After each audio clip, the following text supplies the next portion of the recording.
हर रोज रात 3 बजे दरवाजा बजता है, बाहर कोई नहीं होता।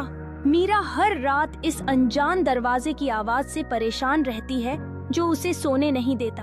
वह दरवाजा खोलने का साहस जुटाती है, यह सोचकर कि क्या उसे बाहर कोई मिलेगा। दरवाजा खुलता है लेकिन वहाँ कोई नहीं होता, सिर्फ अंधेरा और सन्नाटा। फिर भी उसे एहसास होता है कि वह अकेली नहीं है। कुछ दूर पर एक धुंधली परछाई दिखाई देती है। उसका दिल तेजी से धड़कने लगता है, जबकि वह सोचती है कि यह परछाई कौन हो सकती है।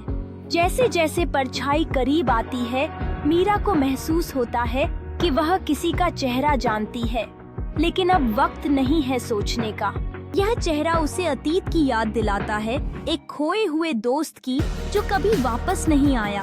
उसकी यादें उसके मन में दौड़ती हैं, लेकिन क्या वह सचमुच अपने पुराने दोस्त को फिर से देखना चाहती है? वह अपने डर को कुचलते हुए दरवाजा पूरी तरह खोलने का निश्चय करती है, यह जानकर कि उसे सच्चाई का सामना करना होगा।